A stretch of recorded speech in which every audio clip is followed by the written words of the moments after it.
Hola, ¿qué tal? Soy Eduardo Contreras y te mando un saludo con mucho cariño. Y quiero hacerte una pregunta. ¿Cuáles secuelas psicológicas crees tener derivadas de atravesar la pandemia? Para muchas personas han sido diferentes las secuelas psicológicas del paso del COVID-19. Su impacto como enfermedad no solo nos ha hecho daño, sino también los efectos colaterales de la pandemia. No necesariamente con estar enfermo, ¿no? Muchas personas que ya tuvieron la enfermedad y que fueron dados de alta continúan con síntomas. Después de esa desagradable experiencia que seguramente tuvieron algunos de ellos, como que estuvieron hospitalizados, conectados a oxígeno en su casa, entre otras cosas, eh, tienen todavía secuelas psicológicas y a ese fenómeno se le conoce como COVID-19 extendido o long COVID. El COVID-19, desde luego, que ustedes han visto en la televisión y en muchos lugares, que ha tenido un impacto a nivel neurológico y neuropsiquiátrico, causando, por ejemplo, la falta de gusto, la falta de olfato en un 40% de las personas que lo han tenido.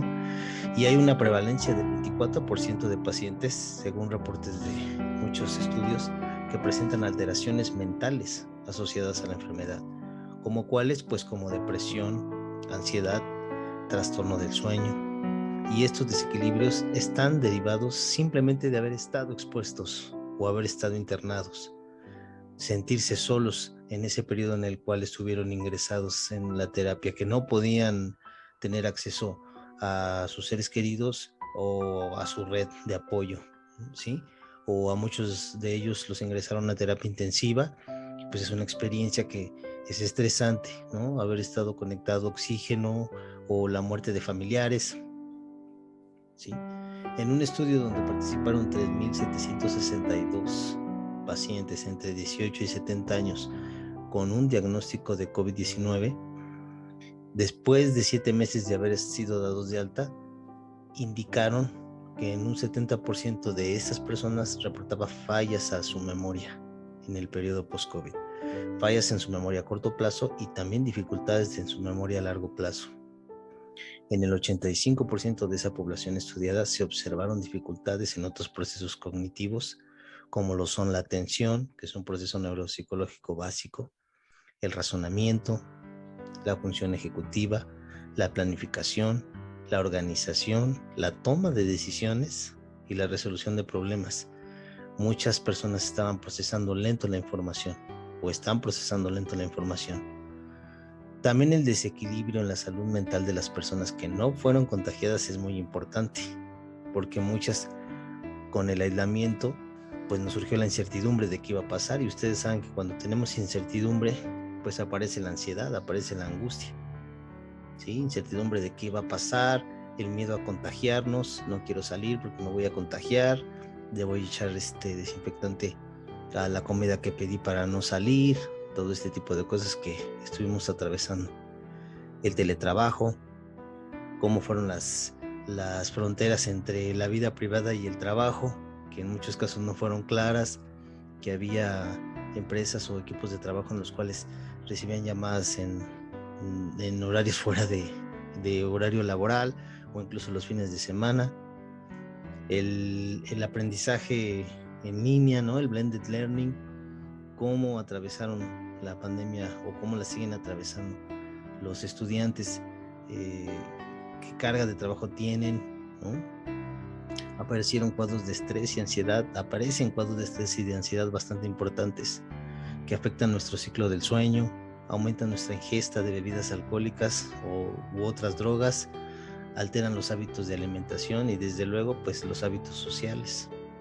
Todos estos impactos colaterales nos ha traído la pandemia.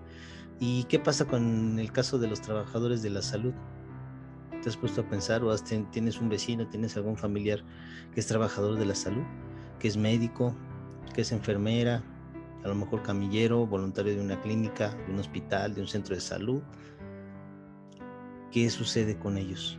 Porque en un inicio los tratábamos algunos como héroes, pero otras personas también los estaban agrediendo porque estaban diciendo que estaban matando a sus familiares de manera deliberada y entonces Los pobres de repente tenían hasta que cuidarse por el estrés de subirse al transporte público, y a lo mejor alguien le daba una palabra de aliento y un reforzador, pero también algunos otros les echaban miradas, ¿no? Como echándoles la culpa de las personas que estaban ingresando a los hospitales y muriendo, ¿no? ¿Qué pasa en el caso de ellos?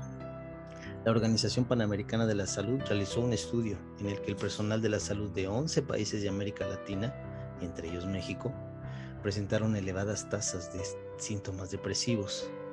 Y esto en parte porque no existen políticas específicas para mantener una buena salud mental en nuestros países en América Latina. En otras palabras, no estamos cuidando a nuestro personal de la salud. Después de 2 años de pandemia, muchos trabajadores siguen sin recibir atención o contención psicológica. De hecho, en algunos de países de Latinoamérica donde han hecho estos estudios que acabo de mencionar, reportan que solamente 1/3 de los trabajadores de la salud ha recibido este apoyo psicológico, esta contención psicológica, solamente 1/3 de todo lo que lo necesitan.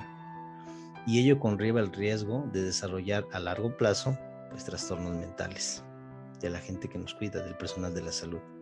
La pandemia no ha terminado, y para el personal de la salud, que son quienes nos cuidan, es importante dar apoyo en el manejo de ese estrés, de esa ansiedad, de esa depresión que ya están experimentando. Por mi parte, y en apoyo a quienes nos cuidan, ofrezco un 40% de descuento más en mis sesiones, más descuento en casos específicos de personal que perciba poco salario, porque sabemos que muchos de estos trabajadores están en situaciones en las cuales no perciben un buen salario, y eso también es un factor que los estresa, que los deprime, porque están haciendo un trabajo heroico y de repente están recibiendo poco salario. Bueno, en ese tipo de casos incluso puedo ofertar más descuento para apoyarlos en estos cuadros de ansiedad, ¿sí? de estrés y de depresión que puedan estar experimentando.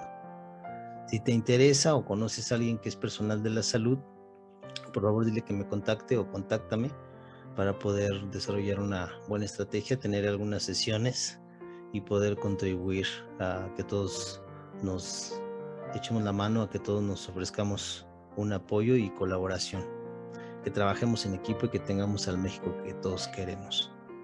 Soy Eduardo Contreras y te envío un abrazo con mucho afecto. Espero verte muy pronto.